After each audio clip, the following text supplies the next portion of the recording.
Hey guys, Chris here with another breakdown of Ash vs. Evil Dead. This time we're looking at episode 9, Bound in Flesh. Last week began with Ash arriving at the cabin and it was everything we've been waiting for. Their plan to bury the book got complicated by the return of Ash's dead girlfriend Linda, and meanwhile the disembodied hand spawned a new evil Ash and toyed with Amanda before she was finally killed. The episode climaxes with a throwdown between good and bad Ash, ending with them at each other's throat. We open on Amanda, still dead on the antlers, but you know that ain't gonna last long. She has to come back, right? Kelly and Pablo look over Amanda, still not sure what exactly happened here. But then the evil is back and a gust of death wind slams the front door closed. They hear the struggle between the two Ashes in the piano room and find them still fighting. Kelly and Pablo fire in the air, breaking them up. Now they have to figure out which one is good and which is bad. Both Ashes plead their case, trying to convince them to shoot the other. Just kill the guy and I'll get you a piñata or whatever. Then one Ash is growing sick of the situation and suggests the only way to deal with it is to just shoot them both. Then Kelly and Pablo open fire, blowing one of them away at a hail of bullets. Was it the right Ash?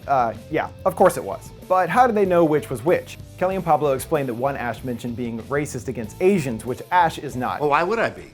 They give such incredible massages with those teeny hands. And he was also the one to suggest killing them both. Clearly the easy way out. Ash explains to them how evil Ash came to be, summarizing basically as same shit, different day. This is maybe the closest specific story reference to Army of Darkness we've had in the show, because that was in the movie, that was in that movie. But then just as Ash is about to begin the unfortunate necessity of chainsawing Amanda, the Australians show up, stopping them. The Aussies ask to join them, but they are understandably hesitant considering what has been going on inside the cabin. They argue further over letting them come in, being worried they'll turn deadite and have to kill them. They settle on Kelly and Pablo taking them the back way out of the woods to Elk Rapids. Oh, the back way out.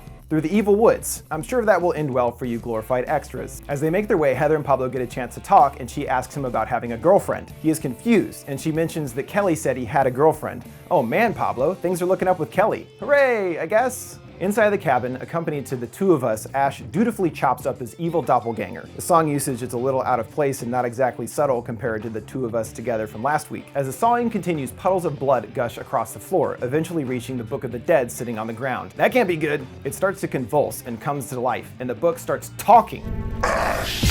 Fuck me. What the fuck? We haven't seen the book talk before. It basically represents the worst in Ash, or basically evil Ash, I guess, which makes sense since it was evil Ash's blood that touched the book. It tries to convince Ash to use the book instead of destroying it. Be smart for once. Use me. Ash stays strong and the book berates him further, saying if he buries the book, he will go back to being a loser, and the book is what makes him special. This scene was actually even more effective than the evil Ash blown to pieces earlier. It explores the inner turmoil of what the book means to Ash, and the book really does have some compelling arguments. I mean, where would Ash be without the book? I guess in Jacksonville or whatever. Ash is still uninterested and returns to chop up Amanda's body, but she is gone. Henrietta's rocking chair comes to life next to the overturned elk head where Amanda once was. Back in the woods, the Scooby Gang continue on their futile trek. I mean, they're not gonna make it to Elk Ridge, that's for damn sure. Pablo asks Kelly about saying he had a girlfriend. Kelly responds defensively, saying the Australian girl isn't good enough for him. Okay.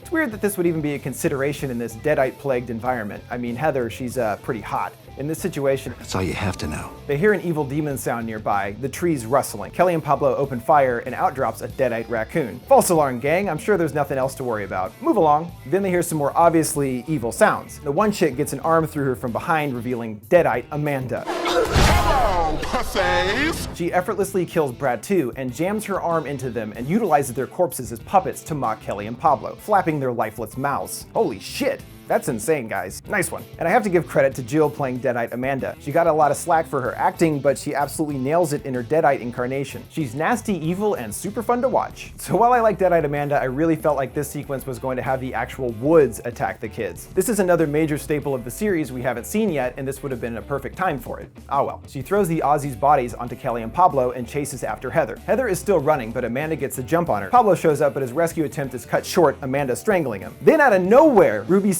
superhero flies in, flipping through the air. Woo! That's an entrance. He fights Amanda and saves Pablo. Amanda plays the I'm okay now card and says to Ruby they can still be together if she wants. Wait a minute. Hold on a second. Like, be together? I don't think that's what they meant. So we know that Ruby is not actually Ruby Noby anymore. When she came back from the fire, she's definitely changed. So I think that Ruby's body is being used by what I will call the Dark One, the major cheese demon of them all. And so when Amanda says be together, this is the book demon pleading to its master not to destroy it. It doesn't matter right now because Amanda gets away. Heather's leg is pretty messed up and Pablo tries to comfort her. Ruby doesn't reveal her dark side and the scenes are treated like she is helping them. They don't know any better at least. Ruby starts to chop up Heather's friends, whistling while casually doing so. Nothing is worse than this.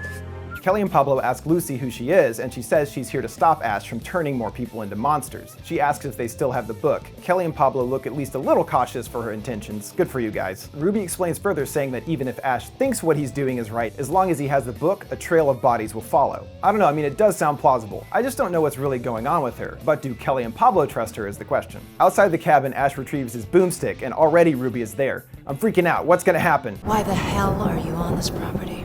Ruby and Ash argue back and forth, and she asks for the book. He isn't willing to give it up. He's already on it and is here to save a little something called Earth. Ruby is annoyed, saying she's been cleaning up his messes he's been leaving for the past 30 years. But this is Ruby talking as Ruby, right? Not the evil thing that brought her back? I'm so confused. This encounter had a lot to it, and throughout it, Ruby systematically destroys Ash and their plans so far. The problem is that she's right. Everything she says really makes Ash and the Ghost Beaters look like a bunch of dopes who can't possibly save the day. Like if they only bury the book, some other fool can get a hold of it and bring back the evil. Oh well, that's a good point. Or that how Ash always ends a deadite by chopping it up and burying it, but the spirit keeps coming back, right? They can kill the body that evil inhabits, but that spirit just keeps coming back, doesn't it?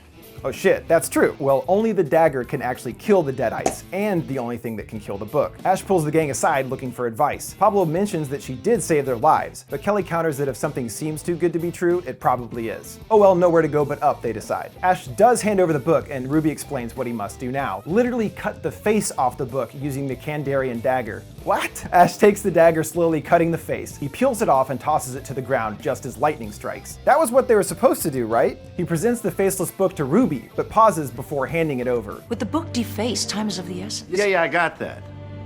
But after all we've been through? He relents and hands it over. She begins to read incantations from the book. The wind picks up and more lightning strikes. The evil is coming, and it's big. The ground starts to split outside and cracks form in the cabin walls. The face of the book then rises from the floor and floats in the air. Pablo's necklace from his brujo shakes, again drawn to the book. He is dragged towards it, and the face of the book fuses over his own. And it looks a little too like the mask. Smokin'! Kelly tries to save him, pulling on the mask to no avail. Ash fights with Ruby, struggling to get the book back from her. He screams that she doesn't know what she's doing, and she unleashes a blast from the book, knocking Ash away. She says, "Of course I know what I'm doing. I wrote this book." Oh shit! So she is the Dark One after all, or is at least the OG Deadite Supreme. So in this episode, we got a great setup for the next episode, the season finale. They introduced a few new elements to the series via the book coming to life and fusing onto Pablo's face. Is he doomed to die like I predicted? Or can they somehow undo this whole thing? Maybe via a time travel portal courtesy of the book? All right, that's it for this week, guys. What did you think of the episode? Let me know in the comments below or tweet me at FoundFlix. Thanks for watching. Until next time,